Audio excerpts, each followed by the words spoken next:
Welcome back to another edition of Sibling Showdown, and this time it is the best ball edition of Sibling Showdown. That's right, this is our first best ball show of the 2023 season, and we are so very excited because once we are starting with this first one, we're going to keep going every single week, bringing you a ton of best ball shows, best ball strategy shows each week. We'll have live drafts and plenty more. So look and stay tuned. It would be a great idea to obviously hit the like button and subscribe to the Fanspeak Network because you'll get notifications when we do put up these best ball shows, and we are going to have so much for you. We're so excited about everything that we have coming. I am, of course, joined by my sibling, my brother, Steve. Steve, how are you doing? And are you already excited for this 2023 best ball season? Oh, very excited for the best ball season. I think as much as I do love DFS and even, Dynasty and other season-long stuff, best ball is, I think, where it's at when it comes to fantasy sports. I think it's the future, and I think that's especially true with the NFL. Yeah, I think it's totally the future. I think the fact that the big board sold out already. We were going to draft a big board today, and we were like, oh, it's sold out. The fact that the big board on Underdog Fantasy, I think it was just up, less or 2 months or something like that. I mean, right? Less than that. But yeah, I mean, it came up Super Bowl weekend. So yeah, incredible. And that just shows you where best ball's going. They had rookies and sophomores that filled up quickly. I'm sure they're going to have more rookie and sophomore drafts. They're going to have plenty of other drafts on Underdog.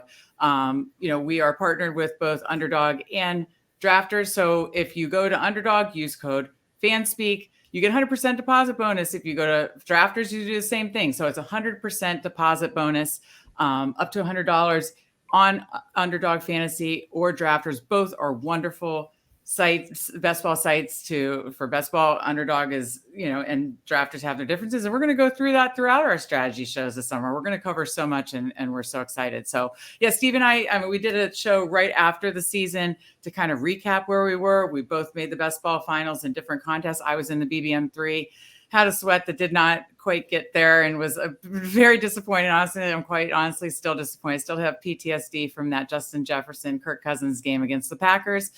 But we move on and we focus on this year. And what that did is it kind of whet both of our appetite, right? Like we saw what it felt like to go round by round through the playoffs, make it to the finals, have that exciting sweat.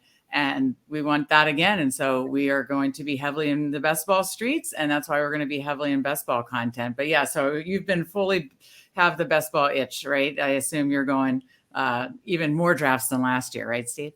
Oh, yeah, that is 100% the plan. Okay.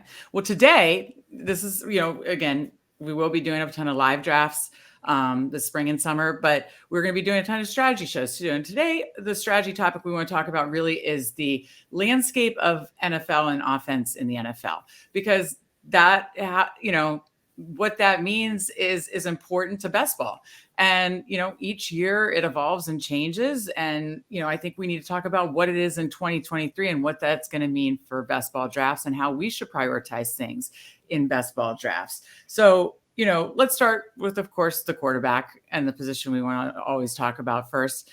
And I think the thing that sticks out the most, and you and I have talked honestly a ton off air about this, is that the quarterback position is so top heavy now. It's hilarious when people, try to, think they can upgrade their quarterback situation either through the draft or free agency. And a lot of times it's these lateral moves because quite honestly, the quarterback position is so incredibly top heavy. It's not what it was, even 5+ years ago. And I think we've talked about this again a lot. We've lost a lot of quarterbacks to retirement in the last 5-6 years, right? And then there hasn't been enough that have come in through the draft. Is that the summary of why we only have like 10 or less stud quarterbacks, Steve? Yeah, I mean, that pretty much is what it is. And again, we lost, Brady to retirement, and this year, and and it's also, you're just seeing a bigger gap between the top and the middle and the bottom, because no longer in the middle, right. Is somebody like a Matt Ryan or Matt Stafford, who were typically in that like 8 to 15 range every single year. Mm-hmm. Maybe Stafford comes back, but he's coming off a big injury, and yep. We've just seen a lot of teams falter, and last year we only had, I believe, 5 quarterbacks who played all year, averaged 20 or more fantasy points. That's down. It was, I think, 10 or 11 even the year prior. So Lamar also averaged 20, but obviously his season was cut short. But you're talking 6 guys, and we're drafting in a league of 12. So that means half the guys are already going to not get 20 points, and even Right. the guys getting 20. I mean, Mahomes, Hurts, Allen were getting 26 plus, and so getting somebody who averages 20, even there, you're talking about a 5-6 point difference, Right. if not more. So, and yeah, you start combining guys maybe, and sure, there are some guys we'll talk to that could bounce back and whatnot, but yeah, it's really tough. The league last year, in general, saw passing down, saw scoring down. There's a lot more rushing in general, and defense was definitely better last year. So we'll see if that trend continues, and but if it does, it really is going to put these premier quarterbacks, as must-haves. Yeah, and so Steve and I have done, some best ball. It's not like we max entered at the big board, but we were in the big board streets a little bit to kind of see what was happening, and what we both noticed right away is, compared to the 2022 best ball drafts, wouldn't you say that quarterbacks were being taken much quicker? The top 6 quarterbacks were being taken much quicker, right? Yeah, and as we get deeper into the summer and every team's quarterback situation is more ironed out, there'll still be some question marks even going into August. But yeah, I mean, for an instance, I mentioned Lamar. He was one of the few 20-point guys, and obviously he's been a fantasy stud when he's on the field. He's going to be healthy, but we have no idea where he's playing. So that's a big question mark, and his outlook could be vastly different if he ends up going to a team that's really struggling and rebuilding, or back with the Ravens, or maybe he gets an upgrade and sees more weapons. So it's really tough to place him. And then we have these guys' injury situations like Kyler, obviously being the big one, and just some other cases that we'll talk a little bit more, but it right now, quarterback, you get the most points from the quarterback position, and there's few guys that we feel pretty confident about. Quick answer on this. So where would be your dream destination for Lamar to end up in a fantasy standpoint, not for like the team, for fantasy, like that would make you want to draft him higher? Where would it be? Would it be the Colts? Where would it be? Probably overall, Colts would make the most sense. Obviously, their new head coach, Shane Steichen, was just with Jalen Hurts, coached with Herbert prior to that. So he's got some big years out of QBs to begin with, and different style of QBs also. So he can be very open, and their offensive line could be good. Was not last year, but has still some talented guys on there. So hopefully that's it. And there are a few weapons already in place. All right, now let's talk. We know, who the top, 6 quarterbacks with, like Allen and Mahomes and Hurts, and we know like the really top echelon guys.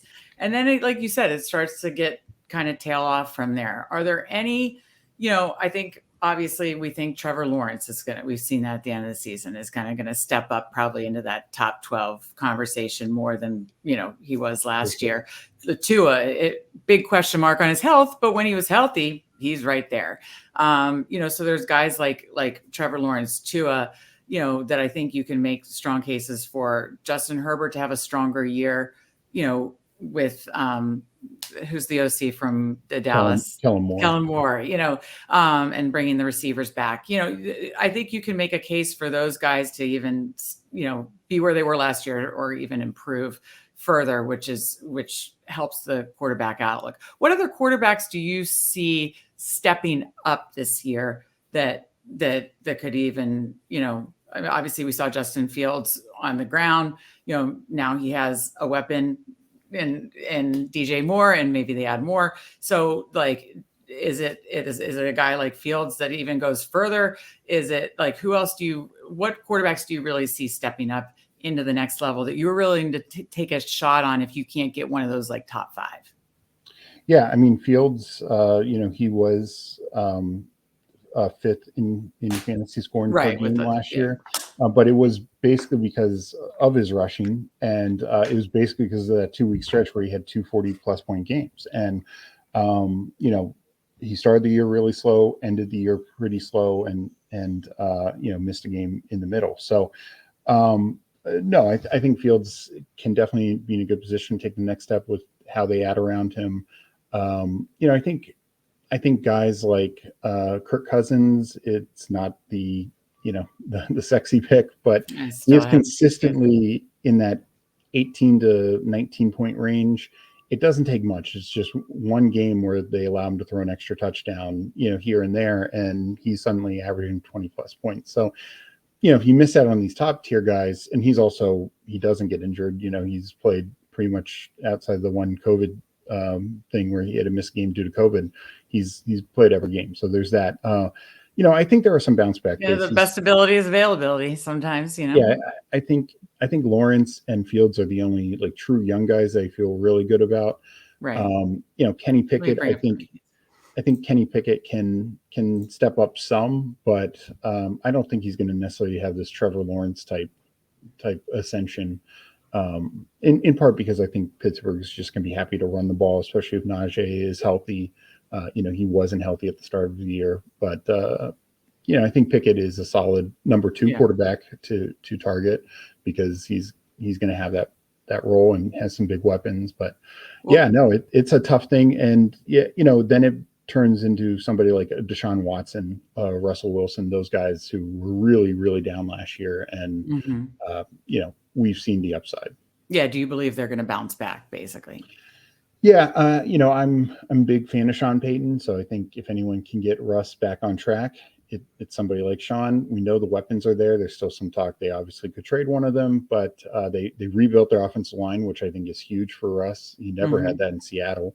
And, you know, I mean, people forget Russ, you know, from, you know, obviously he started in 2012, but the first couple of years, it was a lot, you know, not maybe the best fantasy quarterback, but there's that stretch there from like 17 to 20 where he was a top 5 fantasy quarterback. And that was on a team that, you know, tried to run the ball all the time. So, you know, you put him in the right situation with weapons, you know, Dulcich could step in, Tim Patrick back. You know, I think that is a big situation. And Deshaun Watson, you know, second year in the system, maybe they do throw the ball more. They actually have a decent group of pass catchers led by Amari Cooper, now getting Elijah Moore with, you know, Peoples Jones and Njoku. You know, I mean, that's a pretty good group of guys. So we'll see. I don't have as much confidence. But yeah, I think there's some potential there. And then one other guy I would just mentioned, kind of more in the Kirk Cousins range, but I could see him ascending a little bit more because his weapon should be a little better, is Jared Goff. We saw what he did. We saw the Lions like to throw the ball a lot. You know, we know what Amon-Ra is. They lose DJ Chark, they bring in Marvin Jones, but the big thing is you get Jameson Williams. I mean, he probably would have been wide receiver 1 in the draft last year if he doesn't blow out his knee in the college football championship game. You know, he barely played at the end of the year, but he should be fully healthy, ready to go. I mean, he could be the alpha on that team. So that offense could be far more dynamic this year. Yeah, I agree. I think the Jared Goff call is a great call. And of course, I am showing the underdog rankings as we're talking this through. And again, you know, last year, we kind of both went under the mindset, okay, if we don't get those first 4 quarterbacks, we're fine taking that, like Kirk Cousins, Aaron Rodgers, Tom Brady range, Russell Wilson, and that just did not work very well. But this year, you know, again, the top quarterbacks in order: Mahomes, Allen, Hurts, Fields, Burrow, top 5, Lamar, if he goes to a good situation, Herbert, we talked about him, Lawrence, Deshaun Watson, Dak Prescott, you know, of course, is always in the mix. We talked about Tua, Daniel Jones. He's one that it's hard for me because I just don't find him to be a talented quarterback. But I mean, he literally won people $1 million or $2 million. He or Brady was who you needed to win it all last year on underdog. He can certainly do it with his legs. And, you know, obviously if the system allows him to put up some high fantasy scoring games. I'm not a fan of him as a quarterback, but I know I need to be more open to him as a fantasy quarterback. Where do you stand on Daniel Jones going into this season? Yeah, I mean, he should definitely have better weapons this year. They already added Darren Waller. They brought some guys back. They still were likely to draft a guy. Last year didn't have a lot of weapons to begin with, and then everyone gets injured. Shepard, Wandell, they trade away Tony. Yeah. Bellinger missed some time, so he should have some weapons. Offensive line play should be better. There's a lot of youth and talent there. But I think he's still going to be very reliant on how much he brings with his legs, and I just don't know if that's as consistent as it was last year. Particularly, defenses are going to adjust, and right. So yeah, I mean, I think he's fine, but I personally would, just looking at those rankings, I'd probably take him below a guy like Cousins, below a guy like Rodgers, who we're presuming he's going to the Jets. Right. And if that's the case, I think that's a fantastic spot for him with some young, talented guys. Right. And so, you just mentioned Rodgers and going to the Jets. That's incredibly intriguing. I love the Jared Goff call. Do you think Russell Wilson bounces back? You could get some great value there. Do you think Carr's change of location is an improvement? Now, just quickly, and then we'll move on to the running back position. The guys that you can get late, and these are guys that are going to be your QB 2 or 3. Who would you target late? Yeah, it's tough, and this is the thing. I think, like, looking at some of these guys, I think Pickett, we know, and right now, if they open up another big board or when they begin the BBM and all that kind of stuff in May, Kenny Pickett, we know his role, and kind of the same with Jimmy Garoppolo. Guys like Stafford, Mac Jones, even. I think that he's the guy, but if this Lamar situation drags into May, which is very possible, at some point, some team could just find it to be too valuable, and that could be a team like New England, obviously Indy, Falcons, like we've mentioned. Right. Brock Purdy, it's clear the coaching staff and GM believe that Purdy's the guy over Trey Lance. They also brought in Sam Darnold, but we just don't know when he's going to be healthy. So, we know that he can put up some numbers. We saw in that playoff game against Seattle. For a QB3, I wouldn't mind going for a guy like Purdy. Yeah. And then the situations in like Washington, like Sam Howell has every opportunity to win the job, but it's also Ron Rivera's coaching for his career. So if he starts struggling, Jacoby Brissett's coming in there, no question. Right. And, Ryan Tannehill, look, he wins games for the Titans. Malik Willis and Josh Dobbs did not. And that's, going back when Mariota and him were both there. Mariota was not winning games. Tannehill was. They've gone to the playoffs with Tannehill, but that's a team that could look to make a move. They might draft somebody, so he might not be totally secure. And Baker with, right now, Kyle Trask, who knows what else they might do. I don't feel too confident with that. So, there's not a lot of confidence lower down, and would see some of the landing spots of a couple of the rookies. Maybe that's who you're taking as a true late round quarterback. But it's thinner this year. There's no question about that. Right. Okay, let's move over to the running back position. Talk through the running backs, landscape again, just the landscape of the offenses and running backs. Obviously, there's been more committees, running back by committee. And right now at this point, almost April, it is kind of murky for a lot of running backs. There's only, a handful, 5 or 6 that have like a very solid situation right now that you can point to. So, the way you draft right now versus the way you're going to draft this summer is going to be different because you'll know a lot more about where guys land and, who the backups are in the whole, depth chart. Right. So, so I guess if you're drafting right now, like how are you handling, or how do you look at the running back landscape? Well, I do think, given just how murky things can get, especially for a lot of these, like, outside of, say, the top 5 to 8 backs, and even there are some clear question marks. But I do think prioritizing some of these backs is key for early drafting, just because, running backs do get injured. We saw it with Jonathan Taylor last year. But we know his role's there. And if he's healthy, sure, we don't necessarily know the quarterback situation, but, Jonathan Taylor should get the ball quite a bit no matter what. Same with Christian McCaffrey, same with Saquon, same with Kenneth Walker, Derrick Henry, Nick Chubb. Those are the guys we feel pretty confident about that their role was pretty locked in. Guy like Austin Eckler, he's basically led the league in touchdowns the last 2 years, but he might get traded. And Yeah. I mean, that's a very real possibility. Bijan Robinson is an uber rookie talent, probably the best rookie prospect since Barkley.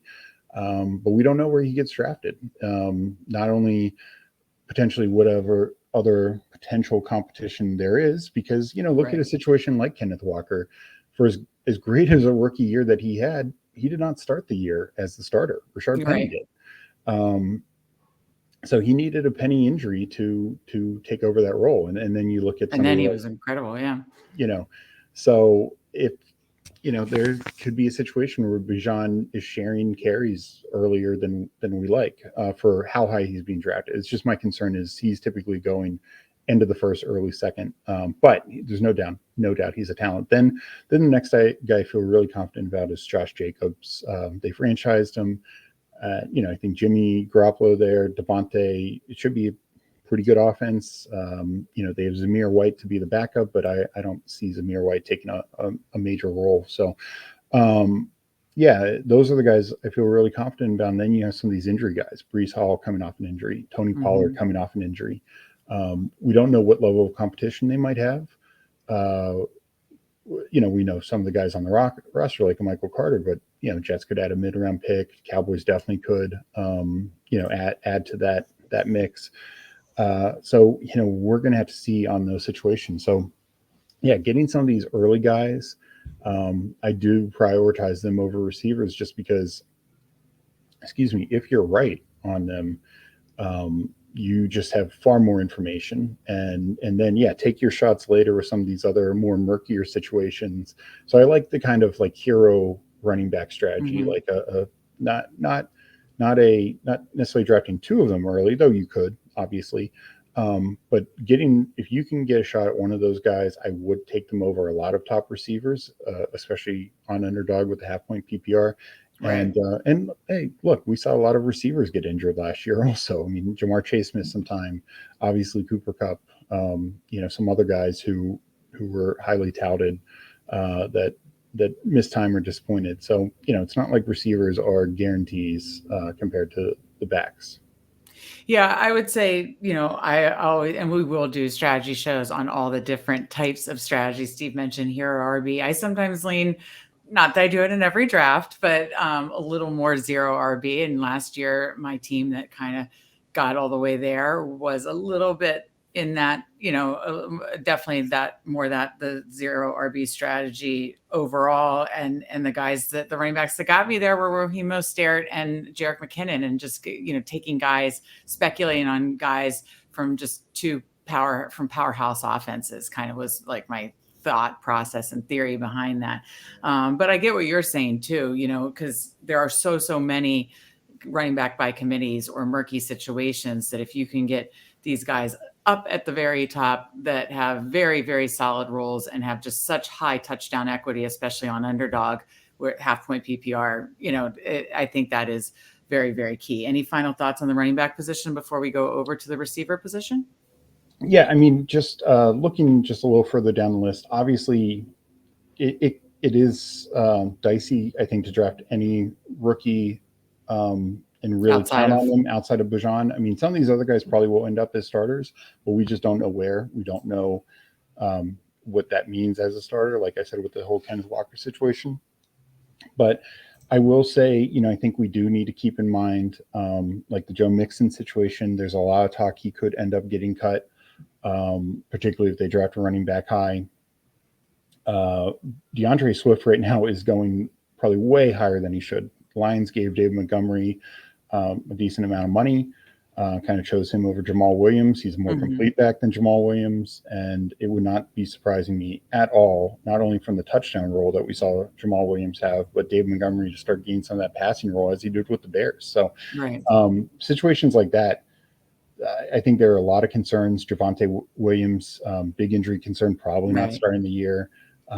So keep an eye on those. And this is what I mean, like, fire some of these shots later and hope that you're right on James Cook and David Montgomery and get on the right side of these things. But, Bears let Montgomery go. Is Khalil Herbert going to be the guy? We don't know. They brought in Deonta Foreman, and might draft somebody. They've some extra picks now. Yeah, just a lot of unknowns right now.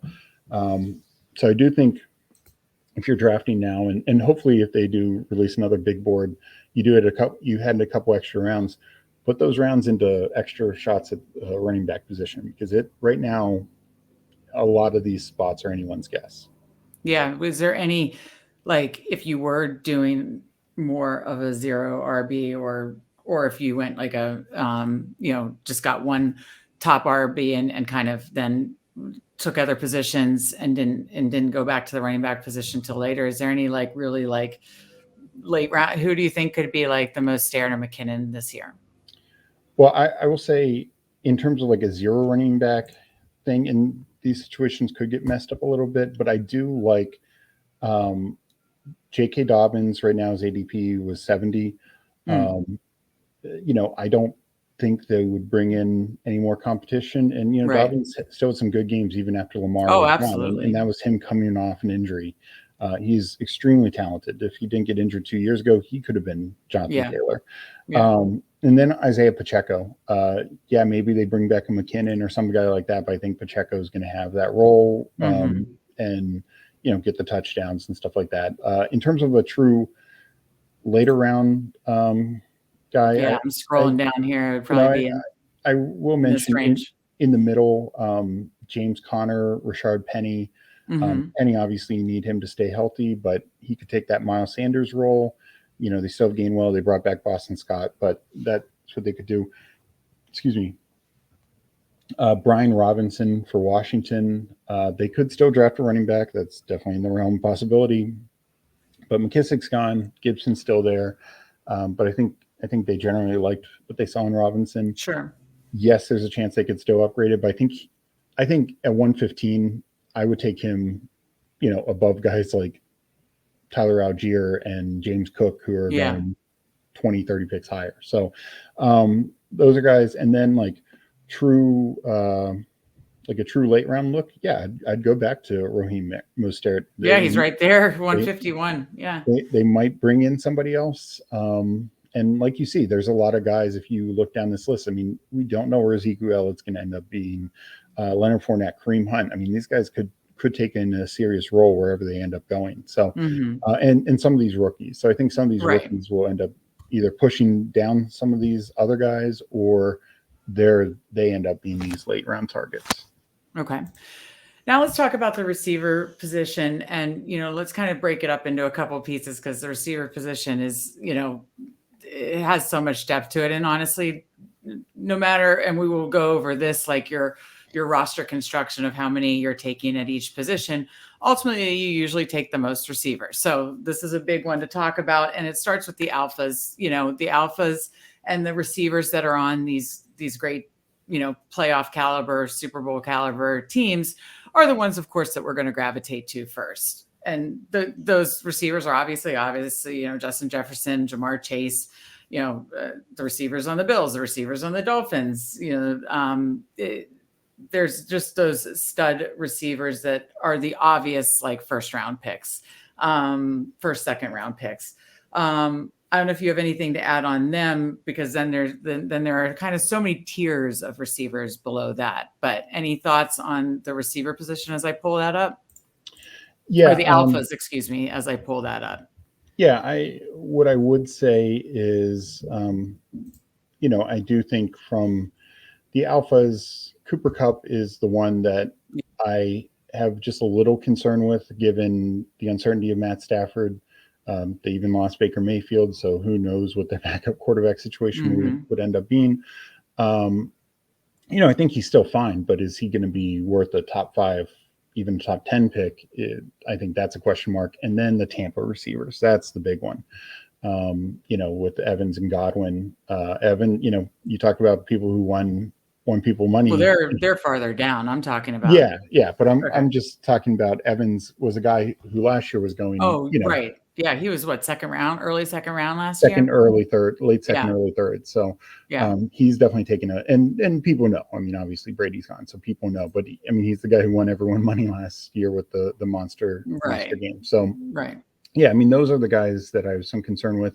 Stephon Diggs, what to see. There's a lot of rumors that they end up adding somebody like DeAndre Hopkins, and at that point, obviously, mainly that takes away from Gabe Yeah. Davis, but just naturally, that's probably going to cap Diggs's ceiling a little bit. Right. But I mean, obviously, we see these other teams like Tyreek and Waddle and Devonta and AJ Brown do quite all right. So, that doesn't worry me too much. But those are the guys, and obviously Devontae Adams, that I feel really good about. And beyond that, there's some good spots, but there's some things that could change. Yeah, and I mean, as the spring and summer move along, you'll find yourself. I remember last summer, you kind of had to decide, depending on your pick position, am I going to go Cup or Jefferson? And I usually always went Jefferson, which ended up being the right choice. But and you kind of want to be able to make those stands. Of course, you also want to, depending on how many teams you're drafting, break up your exposure and your portfolio and that kind of stuff as well. But like, you obviously do want to make stands to be overweight on some guys. And I was definitely overweight on Justin Jefferson. And I kind of want to really analyze all parts of the receiver group to make sure at those decision points that I'm making the right decision, that I'm making the decision that at least going the season, I feel more comfortable about. Before we go into kind of just the other kind of tiers of receivers to talk about, you talked about how last year wasn't as pass heavy as we kind of thought it would be. Going into this season, the landscape, again, this show's episode is all about kind of the landscape of offenses, with movement in free agency and the receivers coming in the draft and quarterbacks on the move. Do you see the potential for kind of receiver scoring to be up in general this year compared to last year? I'm guessing it's going to be fairly flat. I think a lot of it obviously is dependent on the quarterback play. This is not a super strong receiver draft class. There will be guys who contribute, but I don't think it'll be like the last couple of years. Definitely not like 2 years ago, where what we saw Chase and Smith and Waddle all kind of do, and not even like last year with Wilson, Olave, and some of these other guys. So I think it's going to be down. Won't have as much of an impact. Obviously, if a couple guys get to the right spot, it could help. But and the other thing that I think we'll have it down just a little bit is, as I mentioned, there are some of the teams who were very clear in terms of if you're talking like individual receiving scoring, like one guy who is near the top, he's in the top 2 rounds, Amon-Ra St. Brown. I mean, I love him. He had a great year. But if Jameson Williams is the top guy in Detroit, there's no way Amon-Ra is paying off a second round pick value, especially on underdog where you're only getting half point PPR. I mean, he might have 100 catches, but that could be an impact spot for sure. So yeah, and then like I said, we don't know with like a DeAndre Hopkins if he ends up going to a team that already has one of these guys that could cap them. Calvin Ridley is coming in, could cap with him and the situation in Jacksonville. I think it's good for Trevor Lawrence, but I think it's not as great for like Christian Kirk. And so do you like Ridley at his ADP here at 36? I'd say it's probably a little rich, just because we don't know.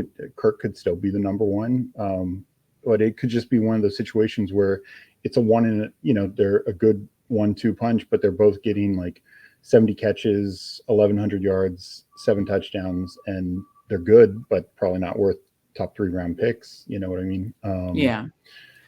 So yeah, it's that kind of thing that I have some concern with. I mean, again, we'll know a little bit more when all the quarterback situations finalize. Right.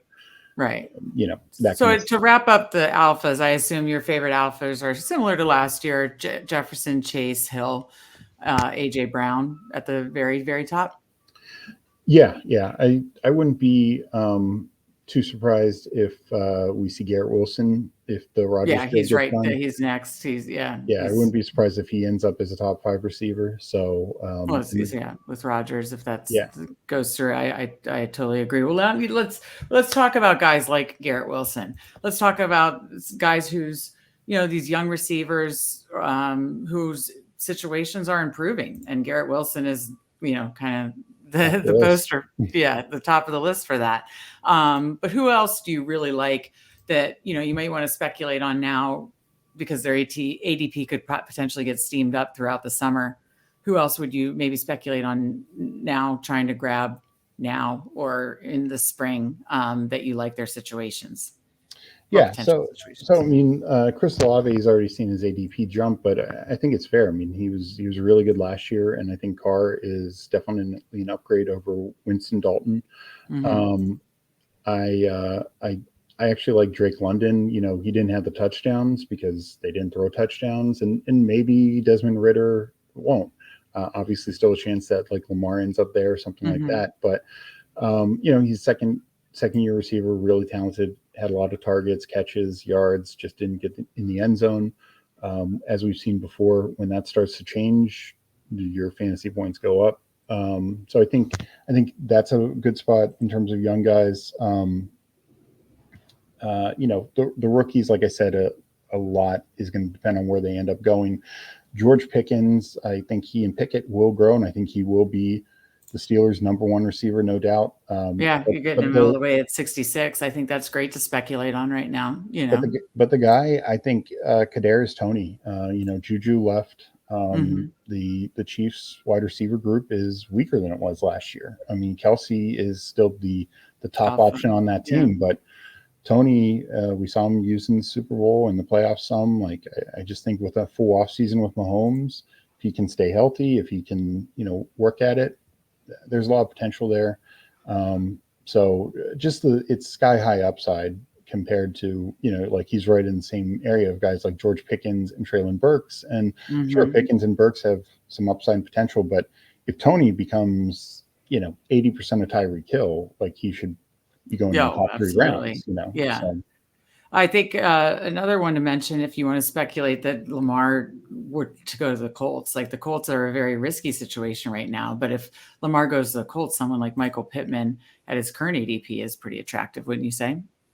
Yeah. And actually, even somebody like Alec Pierce, I mean, Lamar will throw some deep balls, and Matt Ryan and Sam Ellinger and Nick Foles did not. So that could you have to go way down for that. Yeah. So, you're all the way at 146 is Alec Pierce. Yeah, and we'll have to see. I mean, this is a situation where the Colts could draft another wide receiver or add somebody. So yeah, there's some concerns. I mean, the homer in me thinks that Terry McLaurin and Jahan Dotson are going to have an upgrade with Sam Howell this year. If you're getting an ADP of 50, and I think Dotson is all the way down. Got to keep scrolling. Where's Dotson? But anyways, what do you think? As I'm looking for him, his ADP, what do you think about the Washington situation? He's at 80. Yeah, I mean, I hope Bieniemy has more say, and I hope Bieniemy understands that they need to get the ball to Terry. And I think Dotson's a very good receiver also.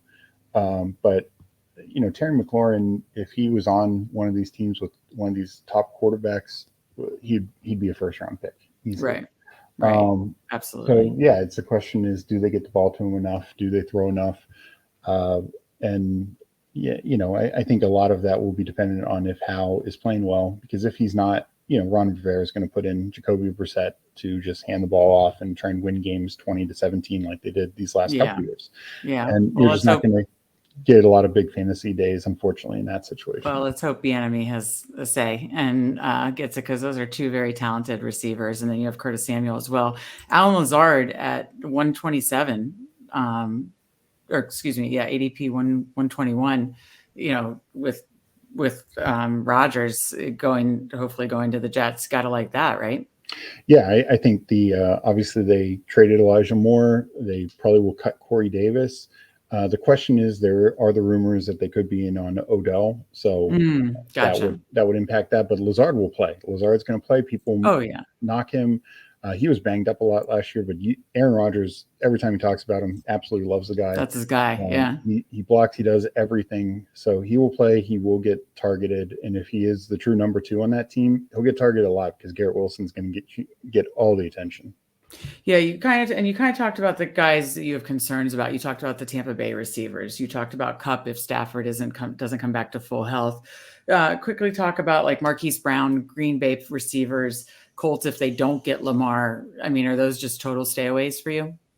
Yeah, I mean, I think so. You look at those situations. Like you said, a lot of unknowns, particularly with the Colts. Are they drafting the guy? Are they getting Lamar? What Cardinals? What is Kyler's status? But those situations, it's tough to get excited about Michael Pittman. I mean, there's a point where you still draft him, but I would not draft, like right now he's going top 50. If they get Lamar, that's great. If they don't, I probably wouldn't take him in the top 75. I mean, I think that's what's tough. If they get Lamar, he's going to go up. If they don't get Lamar, then he's not worth 50. Yeah, I mean, so that's what's tough about a guy like him. Like just an example, like last year, Christian Kirk, who signed a big year with the Jaguars, was clearly going to be their number 1.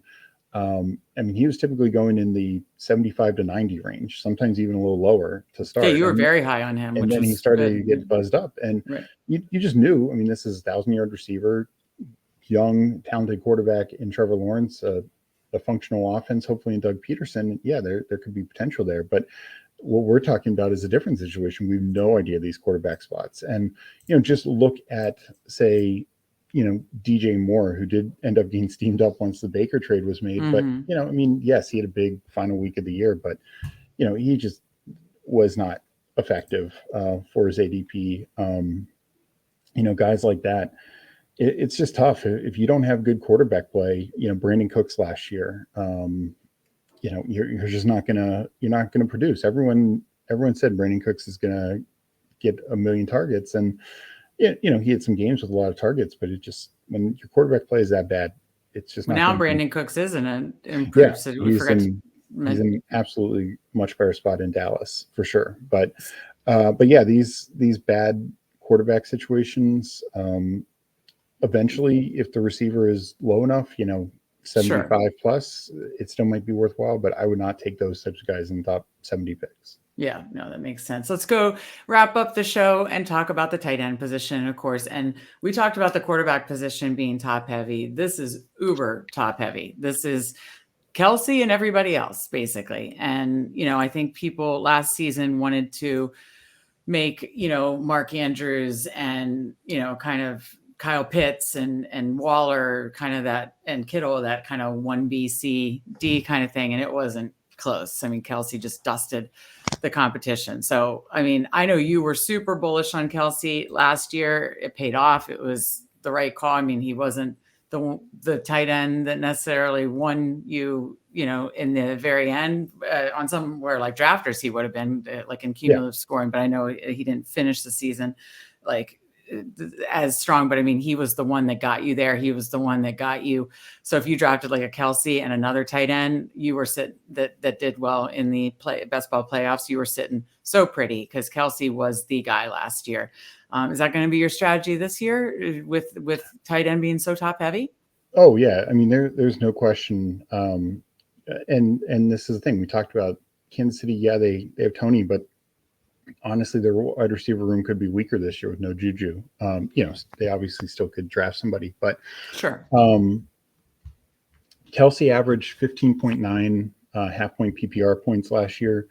The next closest tight end was George Kittle with 11, and he missed a couple games. So, like in terms of raw points, Kelsey was even higher. And then you had two guys in the 10s, T.J. Hawkinson and Mark Andrews. And just looking at those four to begin with,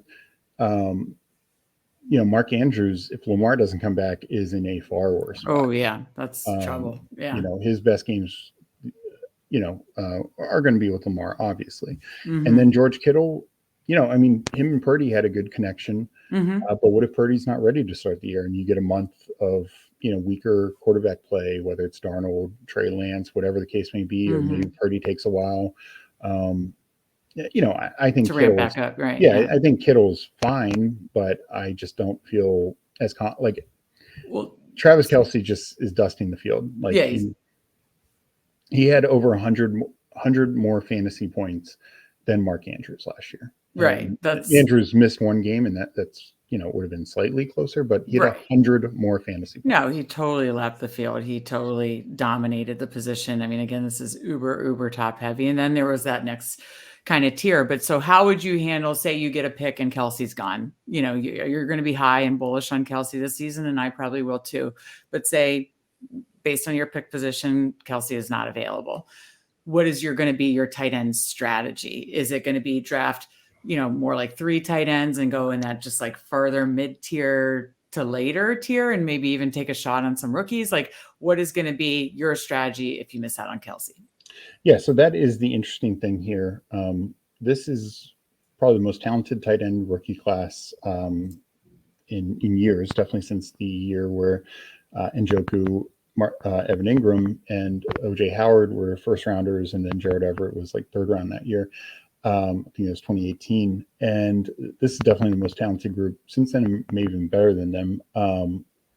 I think some of these guys could come in and be starters. And while people will point out that tight ends typically are not good fantasy picks early on, we have seen more of those outliers lately. Kyle Pitts 2 years ago, Pat Freiermuth 2 years ago. Even last year, Greg Dulcich was very good. He started the year late because he had an injury in training camp.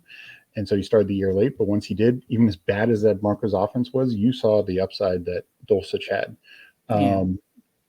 And in smaller spots, like Isaiah Likely had a couple decent games when he got some opportunities. So, some of these guys, if they are walking into true starting roles, that's great. If it's like Trey McBride last year and Zach Ertz is there, it's not going to be great. So it's tough to draft these guys until we know where they end up being, where they land, and how clear their path is, because there are definitely a number of situations out there that are going to be pretty clear.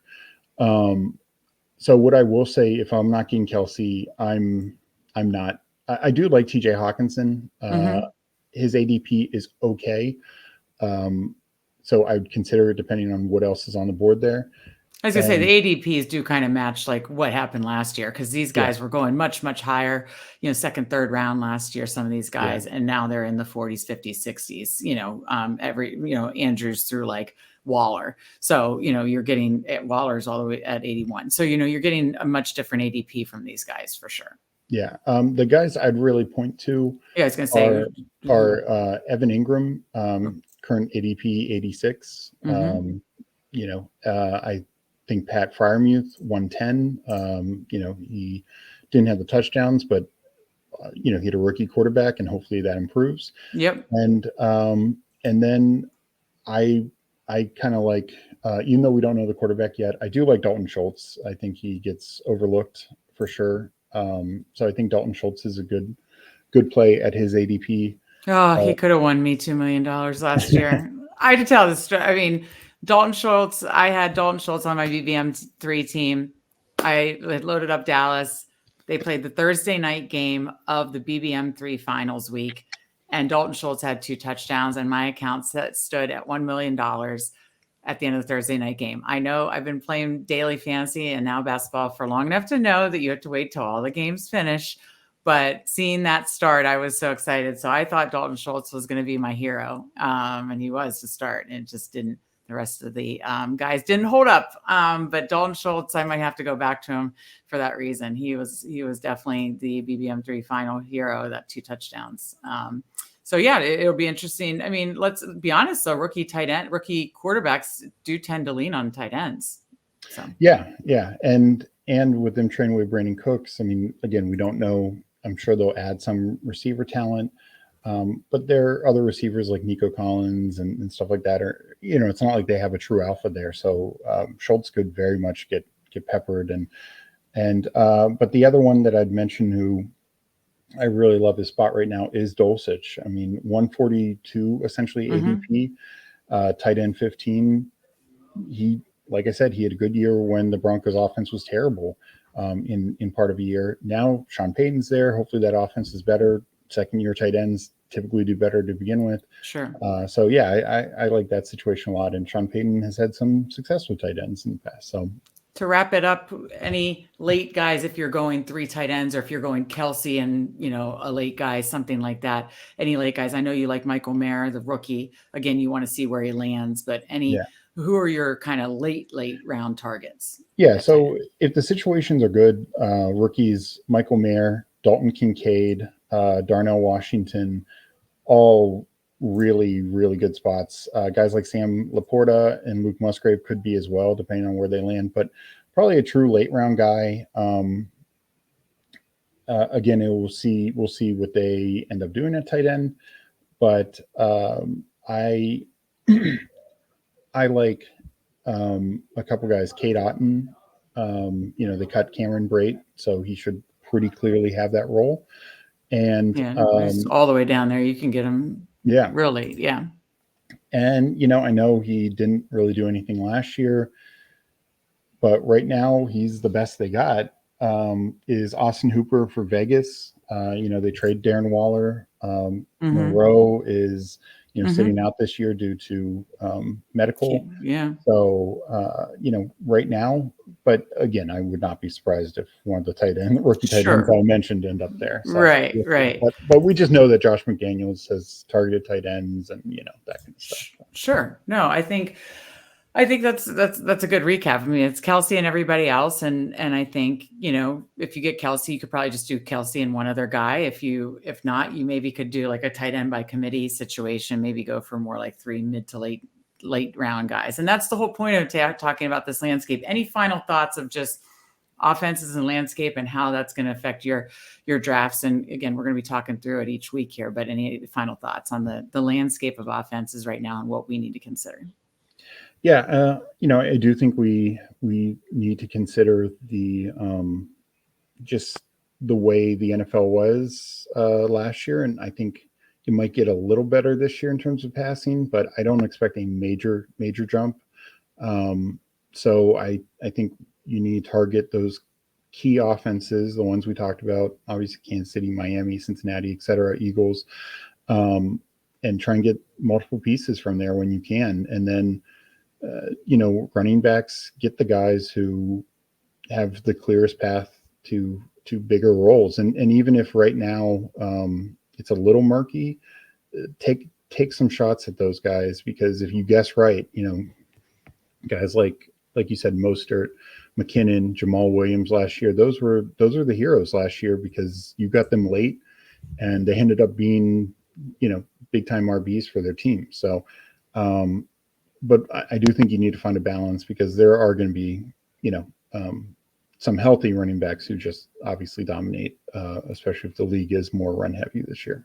Right. Absolutely. Well, I think this was a good starting best ball, to the 2023 episode, but we have so much more to talk about. We've already been brainstorming strategy shows that we're going to have each and every week, and then we're going to draft each and every week, watch the drafts evolve, and hopefully that'll help us and help you. So thank you guys so much for joining us. Again, before you get out of here, be sure to like and subscribe to the Fanspeak Network. Tell a friend. A lot of best ball content coming your way. So thank you so much for joining us, and we will see you next